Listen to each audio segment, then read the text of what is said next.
province de la Tondjilé est l'une des provinces agricoles les plus riches du Tchad avec un climat favorable et des terres fertiles pour la production du riz, maïs, mil, arachide, coton, etc.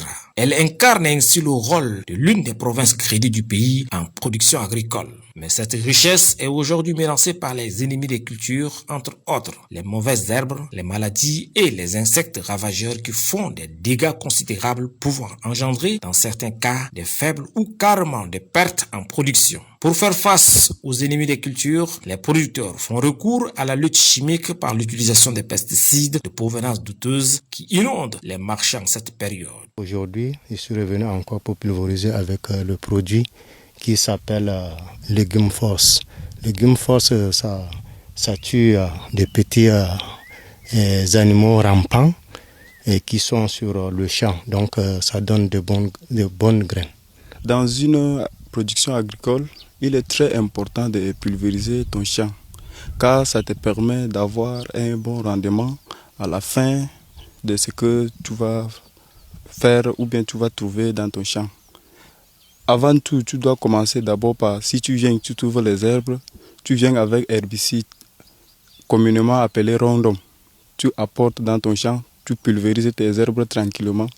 Ils vont tous brûler. Ça va laisser seulement la terre. Pour le délégué provincial en charge de l'agriculture de la Tondjilé, ces produits utilisés pour éliminer les mauvaises herbes et les insectes qui se trouvent sur les marchés hebdomadaires n'ont aucune homologation des services compétents dont leur utilisation peuvent avoir des effets néfastes sur les cultures. Aujourd'hui, tout ce qu'on observe en ce moment au marché, c'est des produits tout venant et c'est des produits commerciaux.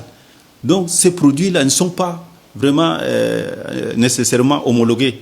Mais c'est devenu commercial, chacun utilise comme il veut. Mais il y a toujours des conséquences par rapport à ça. De son côté, l'inspecteur départemental de l'environnement de la Tondjilé S, ces pesticides utilisés sans aucune norme ont des impacts négatifs sur la biodiversité.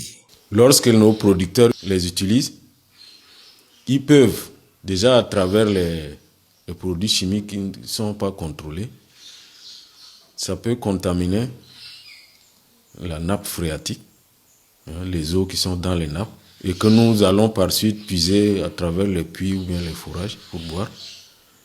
Et là, vous voyez, quand ces nappes sont contaminées par les produits chimiques, ça impacte directement sur notre santé. Ces produits aussi peuvent, par le phénomène de ruissellement, se retrouver dans nos cours d'eau. Surtout en cette période, quand il pleut, ces produits, à travers le ruissellement, se retrouvent dans le lit des fleuves. Et certainement, ça a des conséquences sur les êtres vivants aquatiques. Utilisés sans aucune mesure de protection par les producteurs, ces pesticides peuvent avoir des impacts sur la santé humaine, comme le confirme le médecin-chef du district sanitaire de Kélo. Il y a des effets immédiats. La contamination peut se faire par ingestion, par inhalation et par contact direct. Donc par contact direct, il peut avoir une réaction allergique. Peut aller de démangeaisons jusqu'aux urticaires. Et à long terme, ça va produire des effets très graves. Des cancers, des troubles neurologiques, des troubles respiratoires et chez l'enfant même perturber son développement neurologique.